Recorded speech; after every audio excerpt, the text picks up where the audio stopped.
Bonjour à tous, bienvenue sur Échecs et Pédagogie. Bonjour Laurent. Salut Romu, salut à tous. Donc aujourd'hui, une nouvelle vidéo sur une partie qu'on a trouvée intéressante, spectaculaire et aussi au niveau pédagogique assez instructive. Donc c'est une partie qui a opposé le grand maître, le top grand maître hollandais Anish Giri au grand maître polonais Mateusz Bartel, une partie qui s'est jouée au championnat d'Europe des clubs en 2013. Donc on va vous faire découvrir cette partie. Donc Laurent, montre-nous déjà les premiers coups. Donc cavalier F3 au premier coup, D5, D4, on se dirige vers un gambit dame, et dès le deuxième coup, une petite surprise on va dire, avec le coup A6. Alors à quoi est destiné ce coup A6 ? C'est pas un coup qu'on conseille aux débutants, puisque comme vous le savez tous, il faut prendre le centre avec les pions, développer les pièces légères et roquer. Donc le coup A6 ne fait pas grand chose pour le développement, mais c'est un coup très utile dans la galaxie des gambits dames, aussi bien les gambits dames acceptés, slaves et gambits dames orthodoxes. L'idée du joueur avec les noirs, c'est qu'après C4, donc le fameux gambit dame, on pourrait jouer D prend C4 plus facilement et avoir, grâce au coup A6, le coup B5 prêt à l'emploi. Si on joue ce B5 sans A6, on a souvent des problèmes de structure de pion, notamment avec le coup A4. On ne va pas rentrer trop dans les détails de l'ouverture, mais disons que voilà, ce coup A6, c'est destiné à préparer la prise du pion sur C4, de façon générale. Oui, complètement. C'est des lignes modernes, hein. C'est des lignes qu'on voit, notamment Carlsen, je sais qu'il a joué ce genre de choses. Bon, c'est pour sortir un peu des sentiers battus et jouer des trucs un peu plus folkloriques, on va dire, et je pense éviter aussi les préparations, notamment Guéry est assez connu pour être extrêmement bien préparé, donc peut-être que Bartel a voulu choisir une ligne un peu secondaire pour éviter la préparation de Guéry. Oui, tout à fait. Donc du coup, Guéry, qui n'avait pas dû réviser le coup A6 le matin même, a décidé lui aussi de sortir un petit peu des sentiers battus. Donc il joue le coup fou G5. Alors on pourrait appeler ça un air bishop, hein, en quelque sorte. Le fou a raté sa cible, on va dire. Mais il n'attaque rien pour l'instant, mais par contre il est posté de façon agressive. Si les noirs jouent cavalier F6, il faudra prendre en compte peut-être le coup fou prend F6, comme dans certaines Trompowsky. Et si on ne joue pas cavalier F6, comment faire pour se développer ? Le pion E7 est cloué, ce genre de choses. Donc c'est une manière de souligner que les noirs ont oublié de commencer le développement et d'ores et déjà de poser des petites questions pas si simples dont il n'est pas si simple de trouver la réponse. Oui. Là, ouais. Justement, le coup de Bartel déjà montre qu'il est peut-être un peu embarrassé déjà par le coup fou G5, puisqu'il joue C6, donc c'est quand même un troisième coup de pion consécutif. Et avec l'idée C6, on sent qu'il prépare la sortie de la dame. Alors, pourquoi il veut sortir cette dame ? Bon, on va le voir dans la partie, c'est pas une idée très inspirée, mais il y a quand même une logique derrière cette volonté de sortir la dame. L'idée est de profiter de la sortie prématurée du fou C1, qui néglige donc le pion B2. Donc les noirs vont peut-être essayer de jouer sur les cases noires à l'aile dame, et notamment donc sur le pion B2. Et ensuite, en enlevant la dame, on pourra imaginer que le pion E va pouvoir jouer et ainsi pouvoir développer le fou F8. Mais on voit que peut-être c'est pas déjà un signe de panique, mais c'est quand même un signe qu'il ne trouve pas vraiment une façon naturelle de sortir les pièces. Si on est obligé de jouer 3 coups de pion d'affilée puis sortir la dame pour ensuite développer les autres pièces, c'est que déjà il y a quelque chose qui cloche, en tout cas qui risque de clocher. Tout à fait. Donc les blancs, eux, jouent de façon très classique, on va dire. Ils se développent avec E3 et le fameux dame B6 dont tu viens de nous parler. Bon, alors comment faire ? On a un pion B2 attaqué, quelle doit être la réaction des blancs ? La réaction des blancs, c'est de se dire que jusqu'à maintenant, les blancs ont joué que des coups normaux. Ils ont mis le pion au centre, ils ont sorti leur pièce. Donc que des coups naturels qui sont en accord avec les principes d'ouverture basiques, donc le contrôle du centre, le développement et la préparation du roc. Tandis que les noirs, on l'a dit, ils ont joué 3 coups de pion et ils ont sorti la dame. Donc il y a un joueur qui respecte les principes, l'autre pas. Donc il n'y a pas d'affolement à avoir. L'adversaire attaque le pion B2, mais la meilleure façon de réfuter ce genre de sortie prématurée de la dame est de tout miser sur le développement. Et il me semble que c'est Tarrasch qui disait que 3 temps de développement valent un pion dans l'ouverture. Donc ici, on voit que le cavalier en F3 et le fou en G5 sont développés, le pion en D4 est au centre. On va tout simplement développer une 3e pièce, donc c'est ce qu'il a fait avec le coup fou D3. Il ne s'embarrasse pas avec la défense du pion B2, on aurait pu imaginer des coups, par exemple Dame C1, quelque chose comme, oui, Dame C1 qui défendrait le pion B2, mais après Dame C1, on ne réfute absolument pas la sortie de la Dame, et les Noirs pourraient sortir eux-mêmes une pièce et combler ainsi leur retard de développement. Donc en jouant fou D3, on dit, bah, ok, tu veux prendre le pion B2, prends-le, ne te gêne pas. Bah, d'autant que les Noirs n'ont pas trop le choix. Si on a fait tout ça, enfin si on a joué ces 4 premiers coups-là avec les Noirs et qu'on ne prend pas en B2, bah, on avoue notre erreur en quelque sorte, ce qui est quand même assez délicat à faire. Donc maintenant qu'il a dit A, il faut dire B, et c'est pour ça il prend sur B2, et bien sûr cavalier D2. Et là, ce que tu nous expliquais est flagrant. Les Blancs ont développé toutes les pièces légères, il ne manque plus que le roc pour achever le développement, on va dire, et pendant ce temps-là, toutes les pièces noires sont au garage, sauf la Dame B2 qui en plus est susceptible de bouger encore plusieurs fois, puisque bien entendu, elle va se faire attaquer, on va menacer de l'enfermer, ce genre de choses. Donc, c'est quand même très surprenant de voir en 2013 un joueur du calibre de Barthel, j'allais dire faire une telle erreur. Bon, je ne sais pas si on peut déjà dire que c'est une erreur, mais de choisir un tel concept d'ouverture, parce que c'est plutôt le jeu auquel on s'attendrait pour des parties au 19e siècle, on va dire. Voilà, partir à la chasse aux pions et ne pas se développer, voilà. C'est un peu surprenant, mais comme tu as très bien expliqué, Romu, ce coup fou G5, ça l'a mis dans l'embarras et il n'a pas très bien réagi finalement. Oui, je pense qu'il n'a pas dû savoir comment s'y prendre et bon, il a tenté une stratégie très risquée. Donc, Dame A3, donc l'idée est de rapatrier rapidement la Dame. Mais on voit qu'encore une fois, les Blancs, eux, se contentent juste de développer leurs pièces. Donc, ils ont sorti leurs 4 pièces légères et maintenant, ils roquent. Fou G4. Bon, coup naturel quand même. Il sort enfin une pièce. Il était temps. et là c'est un coup vraiment très fin de la part de Guiri. Donc, maintenant, c'est bien beau. On sait qu'on a des compensations. C'est évident. On a une grosse avance de développement. Encore faut-il trouver le moyen de la valoriser, cette avance de développement. Et comme souvent il est préconisé dans ce genre de situation, quand on est mieux développé et que notre propre roi est en sécurité, on se doit d'essayer d'ouvrir le jeu. Donc ouvrir le jeu ici, c'est pas si évident au premier abord parce qu'on est cloué avec le cavalier en F3 est cloué notamment. On n'aime pas trop avoir des pièces paralysées lorsqu'on veut se lancer à l'attaque. Et pour ouvrir le jeu, on aimerait bien faire le coup C4. Mais le problème, c'est que lorsque l'on touche au pion C, le fou D3 se retrouve sans protection, et donc C4 n'est pas possible, parce qu'il y aurait Dame prend D3. Donc il s'agit de préparer le coup C4, qui est typiquement le coup que l'on a envie de jouer pour ouvrir le jeu, tout en défendant le fou D3. Et comme on vient de sacrifier du matériel, il est nécessaire, on va dire, de garder l'initiative et de faire des menaces à chaque coup pour empêcher justement l'adversaire de rattraper son retard de développement. Donc il s'agit, en résumé, de faire un coup qui fait une menace, qui prépare C4. Il n'y en a pas 36, dit comme ça, il n'y en a qu'un, c'est Dame B1. Ouais, qui est loin d'être évident quand même. Hein. Donc, pourquoi est-ce que ça remplit les différentes missions que tu venais de donner ?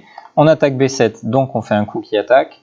En déplaçant la dame, le cavalier F3 n'est plus cloué, donc on a des idées à base de cavalier E5 pour amener une nouvelle pièce à l'attaque et pour chatouiller le fou G4. Et enfin, à travers le pion C2, on protège le fou sur D3, donc on prépare le fameux C4.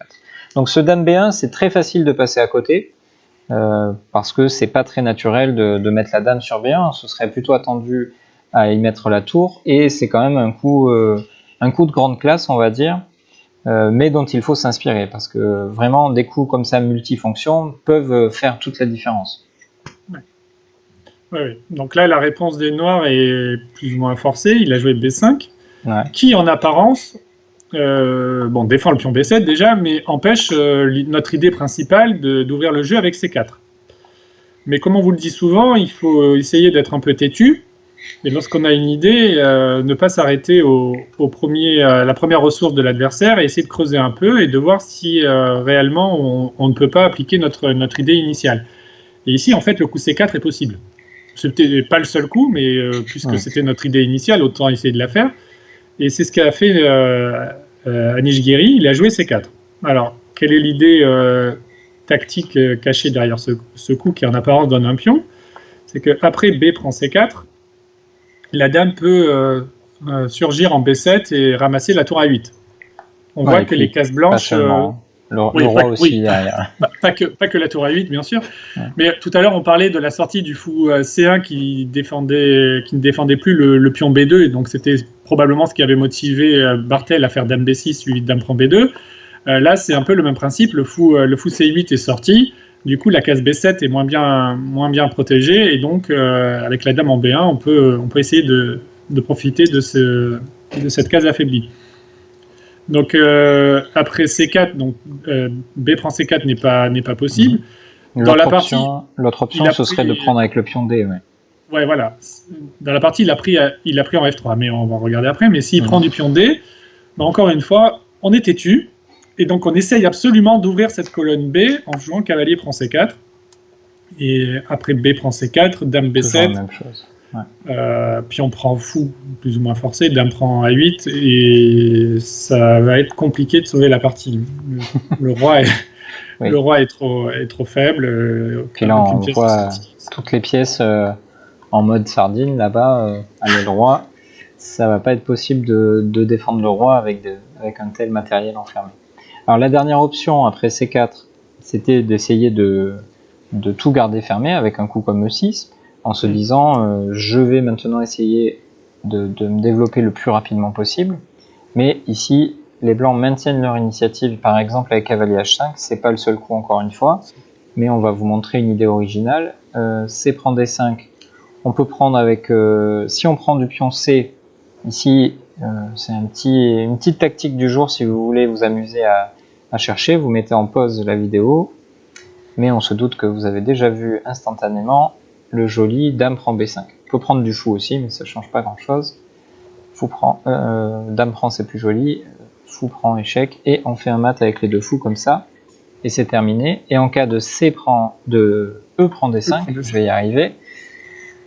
C'est ici un coup finalement un peu surprenant, Romu. C'est pas le genre de pion qu'on va chercher d'habitude. Fou prend H7.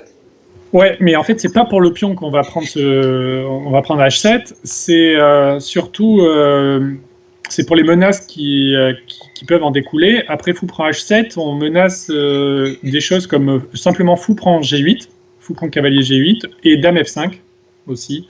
L'arrivée de la dame... Donc en fait, l'idée de prendre H7, c'est que le fou en D3 va le plus loin possible pour laisser la place à la dame qui peut se remobiliser, et la case F5 est parfaite pour cela. Puisqu'on voit qu'elle vise la case C8 notamment, et si la dame arrive sur F5, on sent que ça va être compliqué, ouais. Et je crois qu'on a aussi l'idée G4. G4, ouais. Puisque en prenant H7, on a enlevé l'un des défenseurs de la case G6, qui est la case où le fou aurait besoin de reculer, mais ici, ça va être compliqué. Donc, une fois qu'on a l'initiative, il ne faut refuser de regarder aucun coup. Du moment que ce sont des coups qui posent des problèmes à l'adversaire, même ramasser le pion aussi ridicule que le pion H7 peut avoir son intérêt, et on voit que ça gagne. Donc, Barthel s'est dit quoi? Barthel s'est dit, je vais essayer d'éliminer quelques pièces, et par des échanges, alléger un petit peu la pression finalement. Donc, fou prend F3, prise en F3, et cette fois-ci, il tente le coup de D prend C4, sur quoi, on va pas réexpliquer. fou prend C4 est possible, puisqu'il y a toujours la case B7 disponible pour notre dame. Tout ça, c'est assez naturel. Les noirs essaient de rattraper leur retard avec E6. Et ici, Anish Giri fait ce que beaucoup de monde aurait fait à sa place, c'est-à-dire qu'il joue le coup E4. À quoi est-ce que ça sert, ce coup E4 ? Toujours dans le souci d'ouvrir la position. On voit bien que le roi en E8, il est là pour encore un certain temps, puisqu'on n'a sorti aucune pièce avec les noirs. Donc, il faut essayer de trouver comment ouvrir la position. Donc, il y a deux façons en général d'ouvrir la position. Souvent, on utilise les pions pour faire des percées autour du roi adverse. Donc là, on voit bien que le coup de D5, si on arrive à le jouer dans de bonnes conditions, va exploser le centre et ouvrir les lignes. Ou parfois, ce sont des sacrifices qui permettent l'ouverture de ces lignes. Donc là, en l'occurrence, il souhaite ouvrir avec les pions. Donc avec E4, il prépare cette percée D5. Donc là, Barthel se décide de sortir une pièce, il joue fou E7 et il propose un échange. Donc toujours dans l'optique d'essayer de soulager la pression et de se dire, si j'échange une ou deux pièces, ça ne pourra pas me faire de mal et je me rapprocherai du roc. Oui, on voit notamment échanger les fous ici serait une très mauvaise idée pour les blancs, puisque ça accélérerait le développement noir et ça permettrait au roi de quitter la zone centrale, qui est la zone où il est le plus faible finalement. Donc logiquement, Anish Giri veut à la fois refuser l'échange, mais aussi ne pas perdre la main, ne pas perdre l'initiative, et pour ça, il a trouvé ce coup amusant, on va dire, fou C1. Il n'est pas en train de ranger les pièces, la partie n'est pas finie, mais en attaquant la dame, il ne permet pas aux noirs de faire leur idée, c'est-à-dire de finir leur développement. Maintenant, le coup dame A5, il faut sauver la dame, et ici, il a joué à la fois le coup le plus naturel, le coup auquel on s'attendait, mais aussi le coup qui n'est pas le meilleur. Oui. Bon, le coup naturel, on l'a dit tout à l'heure, c'est évidemment de jouer D5. C'est ce qu'il a joué dans la partie, mais en fait, lorsqu'on analyse la partie avec un ordinateur, on s'aperçoit que l'ordinateur propose le coup fou D2, donc, qui continue à harceler un peu la dame et toujours à faire des menaces. Et là, donc après dame C7, les noirs menacent de prendre le fou en C4 puisque la case B7 serait défendue, mais là, il suffit juste de reculer le fou en D3. Et on sent qu'on a une très très belle compensation ici. On peut imaginer des coups comme A4 pour continuer à ouvrir, cahier D7, A4, pour essayer d'ouvrir encore un peu plus la position et faire participer la tour A1. Et aussi des coups comme, donc par exemple sur A4, par exemple B4 pour essayer de garder la position un peu fermée. Un coup comme E5 est vraiment intéressant. Ça prive le cavalier G8 de la case F6. Et aussi ça donne la case E4. On peut-être des fous E4, tour C1, des choses comme ça pour taper sur le pion C6. Parfois ça peut être le cavalier qui peut se remobiliser via G5 ou D2 pour aller sur la case E4 et ensuite viser les cases C5 et D6. Enfin, on sent que cette position, on n'a pas très peur d'avoir un pion de moins, on a une forte compensation, le jeu est assez simple, et avec les noirs, déjà il faut résoudre le problème du cavalier G8 et du roi en général. Je pense que quand même les blancs ont au minimum une belle compensation, mais je pense qu'on a un bon avantage. Oui, un bon avantage, et justement cet avantage est tellement sûr et tellement clair que ici les blancs n'ont plus besoin de se presser pour en profiter. On ne va pas chercher une attaque de mat, le roi noir est quand même bien couvert pour l'instant. Par contre, il y a le problème du développement qui semble quasi impossible, il y a de nombreuses faiblesses sur l'échiquier, que ce soit sous la forme de pions isolés ou arriérés et sous la forme de cases faibles, comme C5 ou D6, comme tu as dit. Donc vraiment, il n'y a aucun souci pour prendre les blancs dans cette position et se dire qu'on n'est surtout pas pressé de profiter de notre avantage parce qu'il va se développer au long cours et notre travail, c'est d'une part d'améliorer notre position et d'autre part d'empêcher l'adversaire de se libérer. Donc,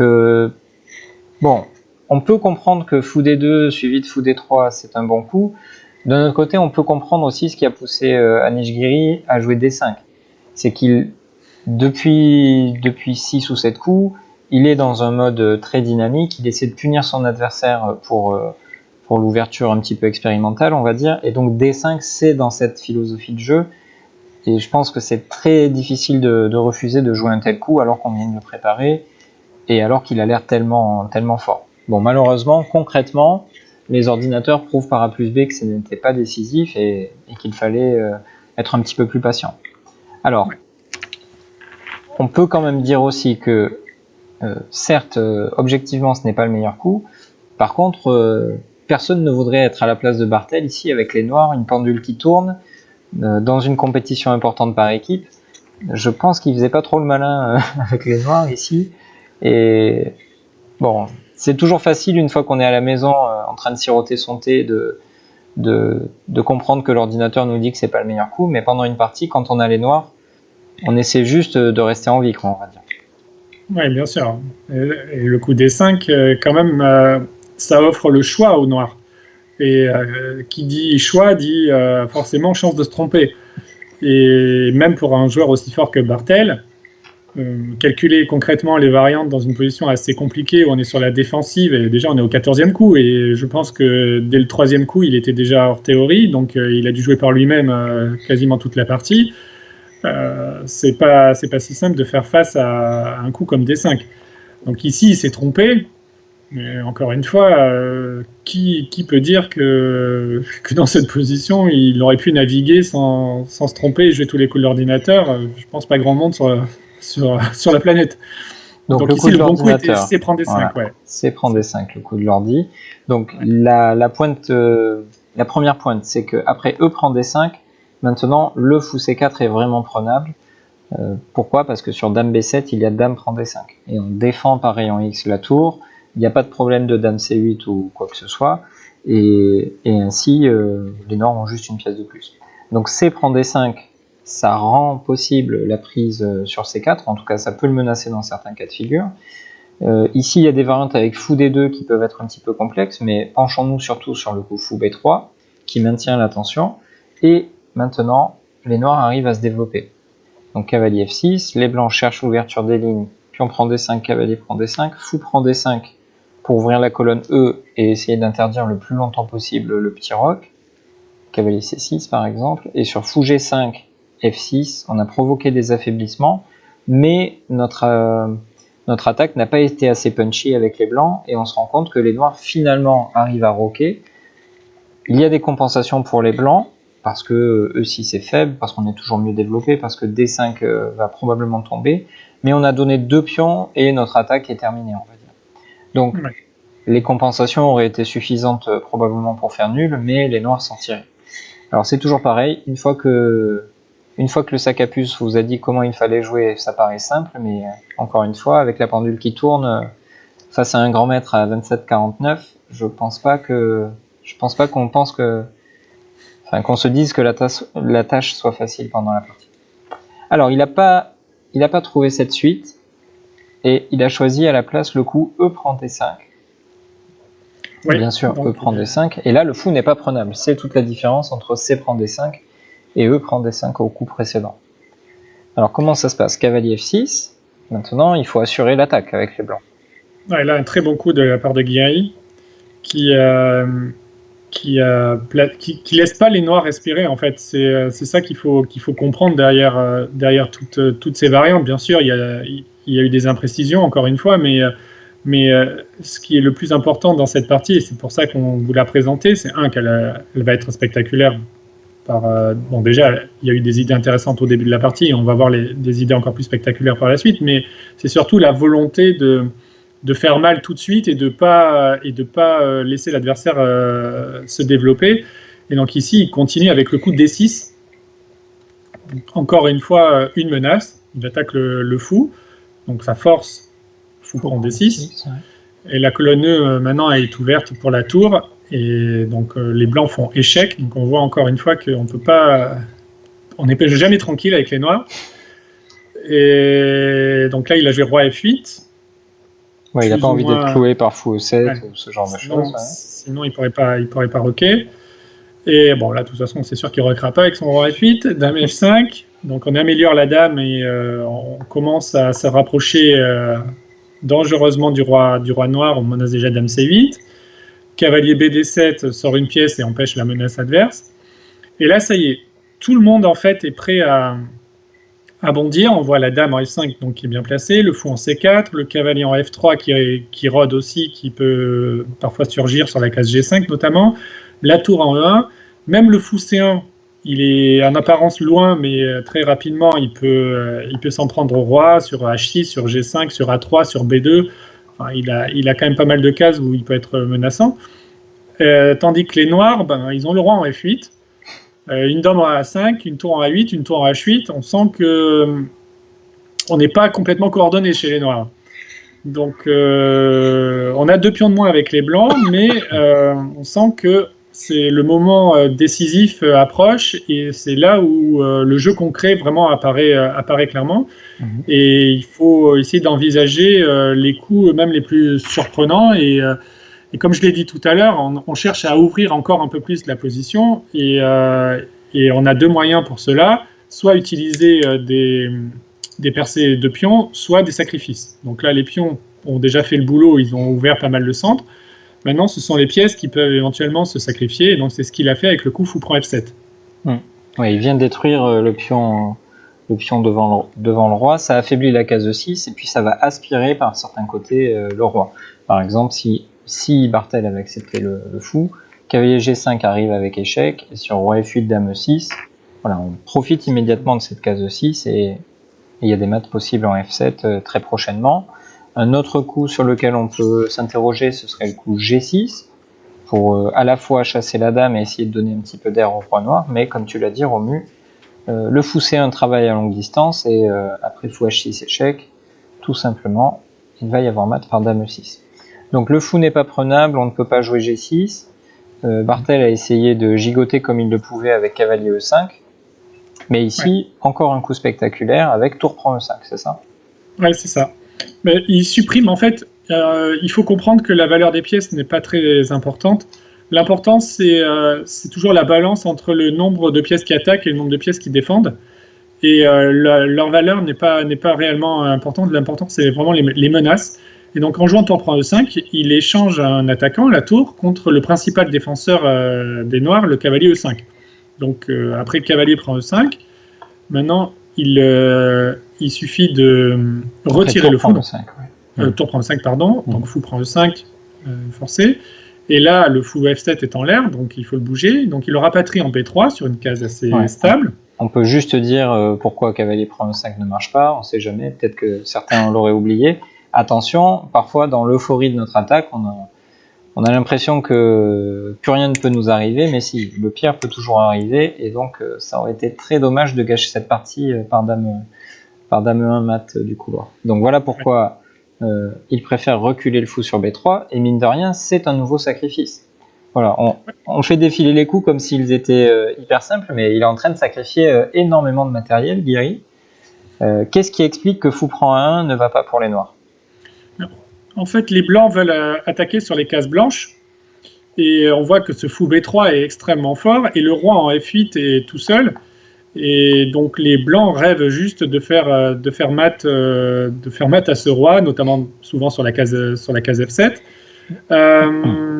Alors ici, dame E6, ça fonctionnerait pas parce que avec l'idée de menacer mat en F7, parce qu'il y aurait simplement tour A7 qui défend à peu près tout, et quand même avec un avantage matériel assez conséquent. Mais par contre, dame C5, donc ça c'est typique aussi lorsqu'on attaque avec une dame et un fou, souvent la dame essaye d'attaquer sur les cases de la couleur opposée à celle du fou, de façon à travailler de manière complémentaire. Et donc avec dame C5, on prend les cases noires. Le roi est obligé d'aller en E8, et maintenant dame prend C6, roi E7, dame B7, c'est le coup le plus précis pour poser une question à ce roi. Ouais, si le roi, part se promener en D6, on va pouvoir enchaîner quelques échecs très désagréables pour lui.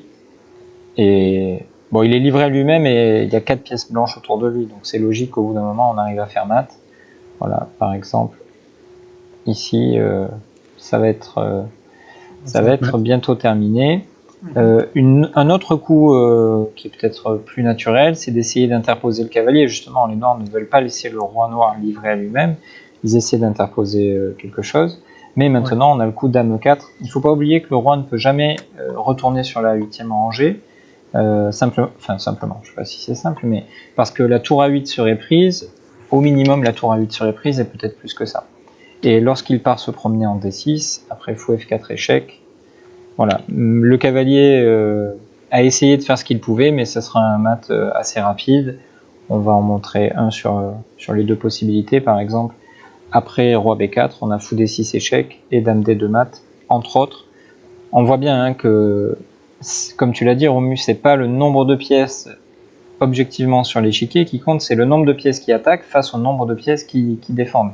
Et ici, les blancs attaquent avec toutes leurs pièces, mais les noirs ne défendent avec aucune pièce. Le roi est absolument tout seul, ou quasiment tout seul. Donc, bon, il faut beaucoup de courage pour quand même oser faire de tels sacrifices, surtout dans un tournoi par équipe. On suppose que ces deux joueurs étaient dans les meilleures équipes, ou dans quelques-unes des meilleures équipes. Et donc, voilà, malgré l'enjeu sportif, Guéry a bien calculé, il a eu le courage de faire ses sacrifices. De notre côté, c'est très naturel. Une fois qu'on a traité l'ouverture comme il l'a fait, qu'on a fait fou prend F7, on ne peut plus reculer, quoi. Il ne faut pas faire dans la demi-mesure ensuite. Bien sûr. Donc, Barthel n'a pas pris, il a joué tour E8. Bon, certainement pour empêcher dame E6 et éviter donc ce mat en F7. Et donc, puisque les cases blanches sont contenues au moins temporairement, on va essayer de passer sur les cases noires, surtout que le roi est en F8, donc sur une case noire. Donc on a fait intervenir une pièce supplémentaire, le fou C1, en instaurant la menace fou E3, qui donc menace fou C5. Et malheureusement pour les noirs, il n'y a pas beaucoup de façons de parer cette menace très désagréable. Quasiment la seule, c'est de jouer B4, qui donc permet à la dame de contrôler la case C5. Mais l'inconvénient, c'est que maintenant le fou E5 se retrouve cloué. Donc toujours, souvent dans la tactique du jour, on vous parle de signaux et qu'est-ce qui doit vous alerter qu'une tactique existe. Et on vous a aussi parlé que chaque coup joué comporte en général une idée et un inconvénient. Là, l'idée, donc on a bien compris du coup B4, c'était d'empêcher fou C5, mais l'inconvénient était que la 5e rangée s'ouvre un peu plus et le fou E5 se retrouve cloué. Donc maintenant, il suffit d'exploiter le clouage de ce fou E5 par le petit coup fou F4 qui ramasse le fou, pardon, je vais y arriver. Et en ramassant le fou, les blancs vont se retrouver avec deux pièces pour la tour, plus l'attaque et le roi en F8. C'est complètement terminé, il a abandonné d'ailleurs. Parce qu'on n'a pas trop de moyens d'espérer dans cette position. Tout à fait, donc merci Romu de nous avoir déniché cette partie. Ce que vous pouvez retenir, c'est que aussi bien au 19e siècle qu'aujourd'hui en 2021, il faut occuper le centre, se développer et roquer. Et même si vous êtes un très fort grand maître à 2650 ou quelque chose comme ça, il est très délicat, il est quasi impossible de se permettre de faire ce qu'a fait Barthel, c'est-à-dire de ne jouer que des coups de pion, puis de sortir sa dame pour aller à la chasse au pion B2. Voilà, ne faites pas ça. Même si vous voyez une partie gagnée par un très très fort joueur par cette méthode-là, il faut bien vous dire qu'il maîtrise ce qu'il fait et qu'il le fait pour des conditions très très concrètes, très très précises, mais qu'en règle générale, il n'aurait jamais joué de cette façon-là. Donc, d'une part, ne pas jouer de la façon que Barthel a fait, utilisé, merci. Et par contre, très très utile et très intéressant la manière dont Guéry a profité de ces erreurs-là. Donc des coups extrêmement dynamiques, une recherche perpétuelle de l'ouverture des lignes avec des leviers, et surtout, il a créé des menaces à chaque coup, ce qui fait que Barthel n'a jamais eu le temps de rattraper ses erreurs, il n'a jamais eu le temps de roquer. Et au final, il a été puni, on va dire, pour cette mauvaise ouverture. Dernier point, aux échecs, c'est bien de comprendre ce qui se passe, mais c'est indispensable de calculer, donc voilà. Même si vous avez la meilleure stratégie de l'histoire des échecs, vous serez obligé de passer par des calculs précis et concrets, donc faites l'effort de calculer des variantes, de regarder les possibilités de défense adverse et de les anticiper surtout. Voilà, on espère que ça vous a plu. On vous dit à très vite sur la chaîne Échecs et Pédagogie. N'hésitez pas à vous abonner, à partager ces vidéos avec vos camarades de club ou avec quiconque serait intéressé pour progresser aux échecs. À bientôt. Au revoir, à bientôt.